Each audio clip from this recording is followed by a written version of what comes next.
Hey guys, tonight we're traveling back in time, not just to any point in history, but to the marble-paved streets and candlelit chambers of ancient Rome. A world where power, pleasure, and control were so tightly interwoven that sex became a public performance, a legal matter, a religious symbol, and at times, a brutal weapon. Close your eyes. Let your thoughts drift through the archways of the Colosseum, past the murmuring fountains, and toward the beating heart of the Roman Empire. Tonight, we're not just exploring what sex was like in ancient Rome, we're uncovering what it meant, because in Rome, sex wasn't just about intimacy. It was about identity. It was about status. And above all, it was about power. Let's begin. You find yourself walking through a bustling Roman marketplace, the air thick with incense and the clamor of merchants. The Romans are known for many things: war, architecture, philosophy, but few people know just how deeply sex shaped their society. In modern times, we often think of sex as private, something hidden behind closed doors. But in Rome, sex was public. It was performed in poetry, discussed in politics, painted on the walls of bathhouses, and even written into law. The first thing you must understand is this: sex in ancient Rome was never just about desire. It was about hierarchy, power, dominance. Romans didn't think of sex in terms of straight or gay. Those categories didn't really exist the way we think of them today. What mattered was who you were and what role you played. If you were a freeborn Roman male citizen, you could take on the role of the sexual aggressor with your wife, your slaves, or even with other men, so long as those men were of lower status, like slaves or foreigners. But to be the passive partner, especially in a same-sex encounter, was considered shameful for a Roman man, not because of the act itself, but because it implied submission. And in Rome, submission was weakness. This idea that dominance was everything shaped every corner of Roman sexuality. Let's talk about women now, because the role of women in Roman sexual culture was just as complex, maybe even more so. The ideal Roman woman, or matrona, was expected to be chaste, silent, and devoted entirely to her husband and children. Her body was not her own. It was tied to her father's honor, her husband's lineage, and the future of the Roman Republic. Marriage wasn't about love, it was a business contract, a political alliance. Women were expected to marry young, often by the age of 14 or 15, and to bear children quickly. Fertility was a duty, not a choice. One of the most extreme examples of this control was the Vestal Virgins. These were priestesses sworn to 30 years of chastity in service of the goddess Vesta. They were symbols of purity, honored in public ceremonies, and given privileges that most Roman women could only dream of. But the cost of failure, unimaginable. If a Vestal Virgin was found guilty of breaking her vow, she was buried alive. Yes, buried alive, in a chamber beneath the earth, with a small amount of food and water, left to die in silence. Because spilling a Vestal's blood was forbidden, the Romans chose a punishment that was both poetic and terrifying. So, while Roman women were expected to be pure, this purity wasn't a personal virtue, it was a public responsibility, a political one, and any deviation, even rumor or accusation, could bring disgrace or death. But not all Roman women were cloistered and controlled. Enter the courtesans. These women lived outside the norms of respectable Roman womanhood. They were often highly educated, beautiful, and bold. They read poetry. They debated philosophy. They could seduce with wit as much as with looks. Unlike elite matrons, courtesans could speak freely in public. They could move among powerful men, perform at banquets, and even influence politics, though never officially. Their sexuality wasn't hidden, it was celebrated. But that celebration came at a price. Courtesans were admired, yes, but never respected in the same way as a matron. They walked a tightrope between fascination and scorn. One moment praised in a poem by Catullus, or the next, mocked as whores unworthy of citizenship. Still, they had a kind of freedom most women could never imagine. Now, let's talk about something darker, something that formed the unspoken foundation of Roman sexual life: slavery. In Rome, millions of people were enslaved, and slavery wasn't just about labor, it was about ownership of the body. Enslaved people had no legal personhood, which meant that their owners could do as they pleased with them sexually or otherwise. A Roman master could sleep with an enslaved woman, man, or child, and it would not be considered rape, because under Roman law, a slave's consent was irrelevant. They were property. This gave rise to a culture in which sex and violence were often intertwined. Some slaves were forced into prostitution. Others were used for the pleasure of their masters. Public sexual humiliation was not uncommon, especially for male slaves who were punished through forced submission. And yet, even within this brutal system, human emotions persisted. There are tomb inscriptions that speak of love between enslaved people, of heartbreak, of longing, of tenderness in the unlikeliest of places, because desire, real, aching, fragile desire, survives even in the darkest corners of history. And what of public spaces? Well, in Rome, even the bathhouses were alive with sexual energy.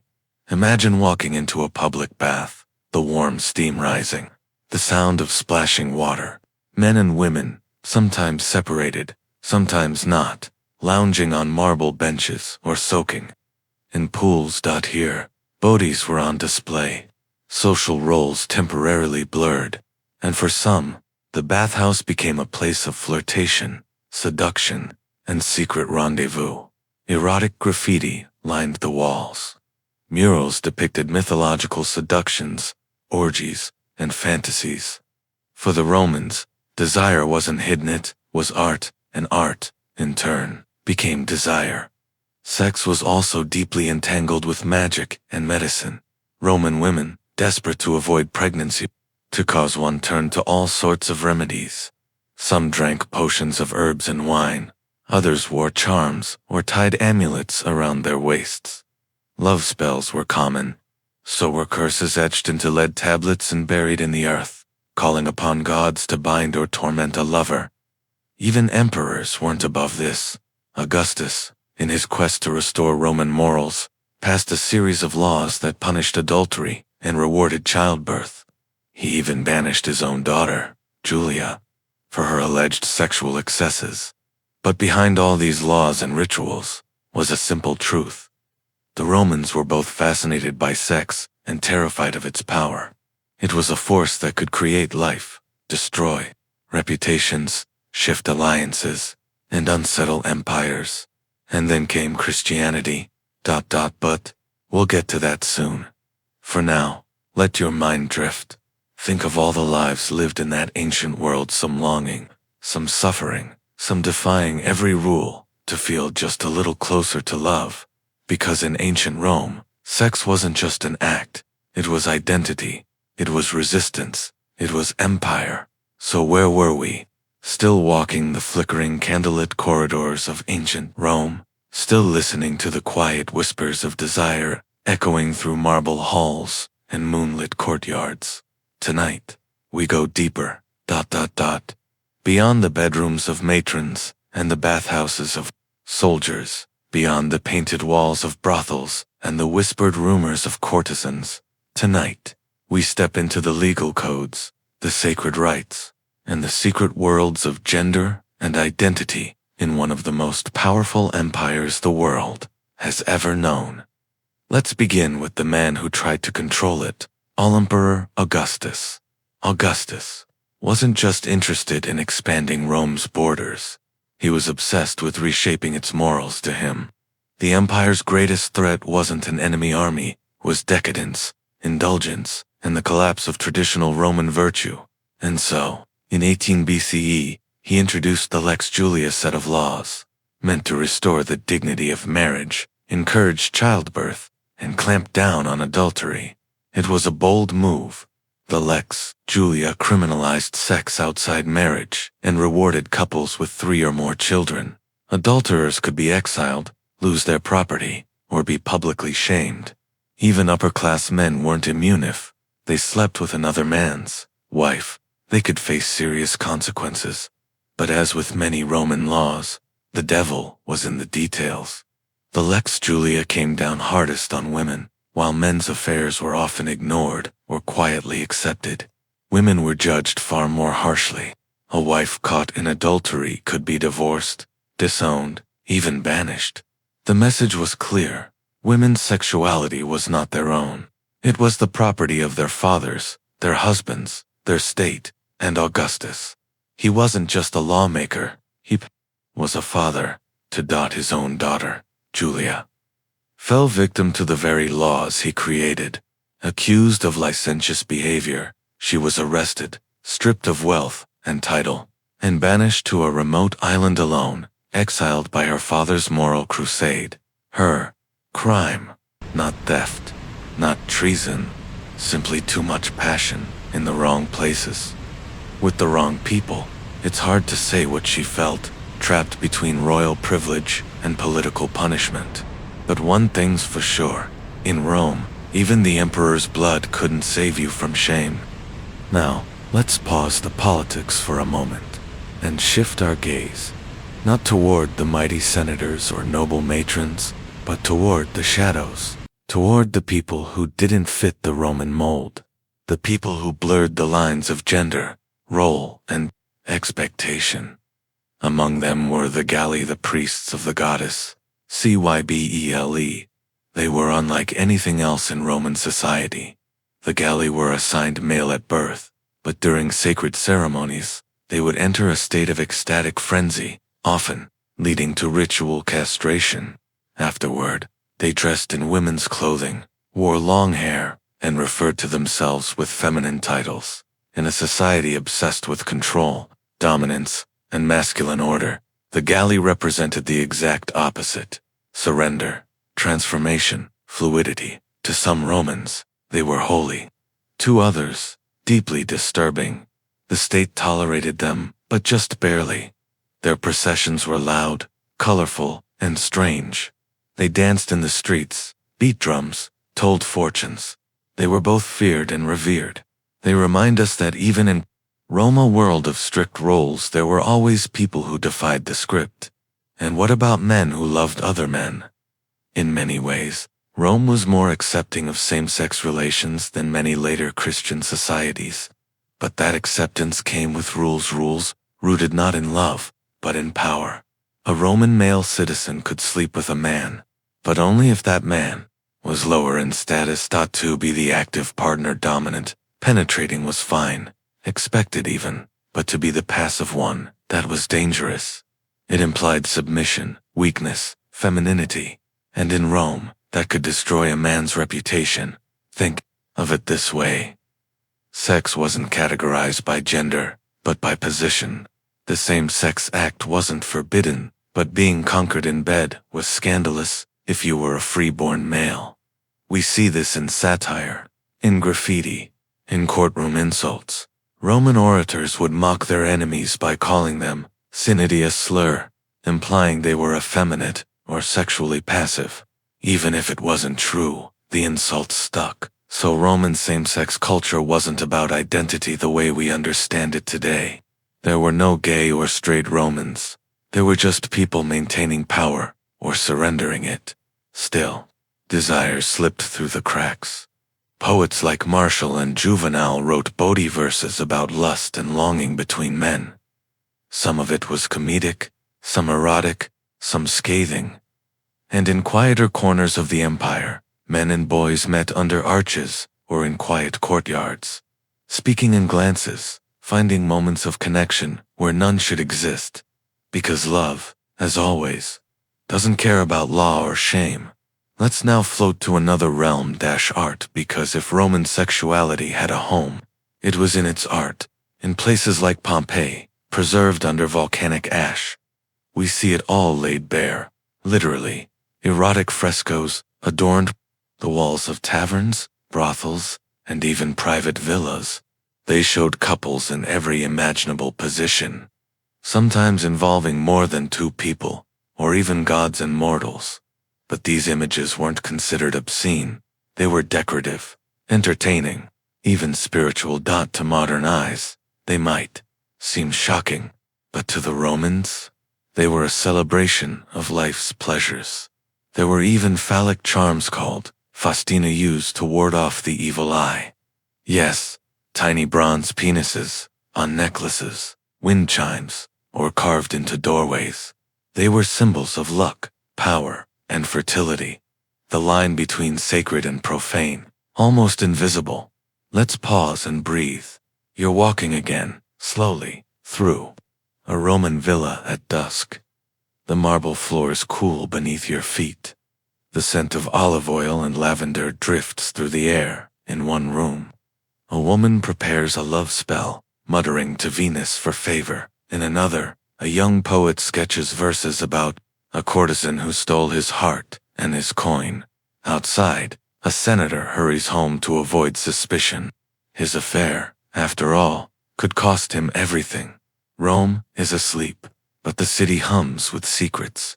Because sex in Rome wasn't hidden, it was everywhere, in the law, in religion, in poetry and punishment, in pleasure and in pain. And as Christianity rises on the horizon, a change is coming. A new world of guilt, shame, and spiritual purity. But for now, in the heart of the empire, desire still reigns, so close your eyes. Let yourself rest in that strange glowing world between ecstasy and empire. Let your breath slow, your mind drift, And in the next part, we'll walk into the twilight of Rome's sexual culture, when everything began to shift. When the gods were silenced, and shame took their place. Hey again, friend, as you lie back, and let your thoughts drift, we return once more to the empire of stone and desire. Rome still sleeps beneath our feet, but not in silence. Its walls remember everything. Every stolen kiss in a dark alley, every secret rendezvous in a candlelit garden, every whispered vow in the heat of forbidden touch. Tonight, we venture deeper into the private lives of Roman citizens, the gods or the emperors, but the ordinary men and women whose desires pulsed beneath the surface of a structured, often repressive society. Let's start where so many Roman stories of sex began. In the brothel. To walk into a Roman brothel, or lupanar, was to walk into a world of paradoxes. They were loud and intimate, crude and sacred, tolerated and scorned, often located near the heart of the city, close to taverns, markets, or bathhouses. Brothels were easy to find, and even easier to enter. The most famous brothel we know today is in Pompeii, preserved by the eruption of Mount Vesuvius. There, you can still see stone beds built into tiny rooms, and frescoes of erotic scenes painted above the doorway's edge, one possibly advertising a service or simply enticing the imagination. Contrary to popular belief, prostitution in Rome wasn't illegal. In fact, it was heavily regulated. Prostitutes had to register with the state and wear specific clothing, usually the toga, which in daily life was worn only by men and prostitutes, not respectable women. It marked them. It told the world, this woman is public property. But within those walls, things were far more complex than they appeared from the outside. Some sex workers were enslaved, forced into the trade against their will. Others were freed women trying to survive in a society with few economic options. And some courtesans, especially high-class ones, commanded wealth, attention, and influence few Roman women could ever imagine. They were artists of allure. Many were multilingual, educated, and musically trained.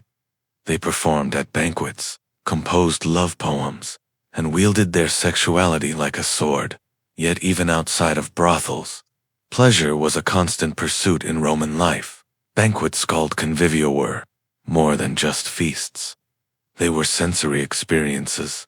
Candles flickered, perfume floated in the air, dancers twirled to the music of lyres and flutes, and sometimes, as the night deepened and inhibitions dissolved into wine, the party shifted into something more carnal. Guests reclined on couches, fed grapes by hand. Poets recited verses about desire, longing, and heartbreak. And behind heavy curtains, lovers disappeared into shadow. The Romans even had a word for sexual pleasure as a virtue, voluptus. It wasn't dirty or shameful. It was seen, for a time, as part of the fullness of life, like music, wine, or art. This didn't mean Rome was a free-for-all of equal sexual expression. Not at all. The same harsh divisions of class, gender, and power were always in place. But for those with status, sex was a realm of indulgence. It wasn't unusual for elite men to have multiple partners, wives for family, mistresses for pleasure, male lovers for variety, and enslaved bodies for convenience. None of this was hidden, none of it scandalous, so long as the man maintained his position of power. But behind all this, beneath the silk sheets and painted walls, was something far more human, longing, and sometimes love. Yes, the Romans wrote about love, obsessively, from Ovid's playful instructions on seduction in Ars Amatoria to Catullus' raw, aching verses to his mysterious lover Lesbia. Roman poetry is bursting with romantic yearning, not always sweet, often tormented. One poet would write of desire that burned like fire pleasure, so consuming it became pain. Another might lament betrayal, jealousy, or the loss of a lover to someone richer, more powerful, more cunning. Love was war. Love was surrender. Love was madness. And through all the laws and rituals and politics, you can feel it, the heartbeat of real people struggling with the same emotions we face today. Because whether in the arms of a courtesan or in the quiet loneliness of a marriage arranged by family, the Romans, like us, wanted to be seen, wanted to be touched, wanted to be understood. Even their superstitions revealed this. Love potions were popular and dangerous. Some mixed wine with herbs like myrrh, mandrake root, or even poisonous substances, hoping to win over a cold heart or ignite passion in a distant spouse. Others resorted to magic. One might inscribe a cursed tablet, called a defixio, with the name of a lover who'd left them. The tablet would be rolled up, nailed shut, and buried in a grave, or dropped into a well offering the curse to the gods. Below, some spells called for a return of love, others asked for madness, or pain. Even the gods were pulled into it. Venus, goddesses of love, invoked for passion and vengeance. The very existence of these spells tells us how much the Romans suffered for love, how far they would go to keep it, or to hurt the ones who betrayed them. Let's return to marriage. Because not all unions in Rome were full of romance or revenge. Some were gentle, quiet, even affectionate. Inscriptions on Roman tombstones often include tender words from one spouse to another, phrases like, "To my dearest wife, who loved me as I loved her," or, "To my husband, who was my joy, my light." These are small glimpses, quiet ones, but they shine through the centuries, soft and sincere. Because even in a culture obsessed with control, dominance, and legacy, there was room just a little for intimacy. And what about the older women? The ones who had survived childbearing, marriage, and scandal? What freedom did they find? Well, surprisingly, some found quite a bit. Older Roman women, especially widows, could hold property, run businesses, even sponsor temples and public works. Freed from the obligations of fertility, they could cultivate power in new ways, and sometimes they took lovers quietly, carefully, because even in a city of eyes, sometimes desire found a way. Now, feel your breathing slow. You've walked far. Tonight through brothels and banquet halls, love spells and poetry, curses and kisses. But the light is changing now. The sun is setting on the old gods, and a new religion is rising. One that will forever reshape how Rome thinks about the body, the soul, and the shame that binds them. In our final part, we'll enter the age of transformation, when Christianity takes root and the empire's vision of sex changes forever. But for now, let your thoughts rest. Let them dissolve into dreams, You're not in ancient Rome anymore. You're in that quiet space between memory and myth, where every pleasure echoes and every heartbeat matters. Hey guys, welcome back. You've walked with emperors and courtesans. You've stepped softly through bathhouses and whispered poetry beside sleeping gods. Now, we come to the final stretch of our journey, a turning point, not just in Roman history, but in the entire story of human sexuality. Because as the empire aged, something new began to rise. A quiet voice in the back streets of Rome. A message carried by fishermen, outcasts, and slaves. A faith built on humility, purity, and the unseen. Christianity. When Christianity first arrived in Rome, it was small, an underground movement, whispered about by the elite, and sometimes violently persecuted by the state. But over time, it grew. Not through war, but through persistence, through faith, through the yearning for something more than empire. And with that rise came a radical shift in how the Romans saw sex, the body, and desire itself. For centuries, Roman sexuality had been grounded in dominance, in power, in the physical and the performative. Now, it was to be reshaped into something spiritual. Early Christian teachings didn't just challenge Roman gods, they challenged Roman pleasures. Desire was no longer celebrated, it was suspect. Sex outside of marriage became not only taboo, but sinful. Virginity was no longer just a priestly vow, it became a divine ideal. Where Roman law had once encouraged reproduction for the sake of politics, Christian doctrine began to reframe sex as something sacred but dangerous, powerful but needing restraint. Marriage remained, but not for pleasure. It became a vessel for morality, a necessary structure to contain lust and protect the soul. And celibacy. It became a kind of spiritual victory. The virgin martyr, the chaste monk, the holy widow who never remarried. These became icons of purity and strength in a world growing weary of indulgence. By the time Constantine legalized Christianity in the 4th century, and later, when Theodosius made it the official state religion, the change was complete. The temples to Venus and Priapus were abandoned. The erotic frescoes of Pompeii were buried not by ash this time, but by shame. Even the gender-fluid priests of Cybele were outlawed, their ceremonies banned, their songs silenced. The old gods had ruled Rome with lust, laughter, and lightning. Now they vanished. But the echoes of Roman desire didn't disappear entirely.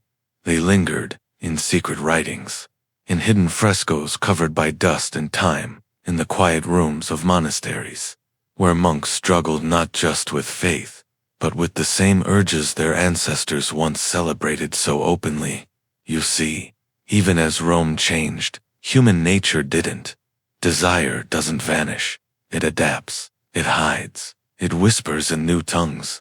Where once erotic poetry was read aloud at banquets, now it was copied in secret tucked between pages of scripture.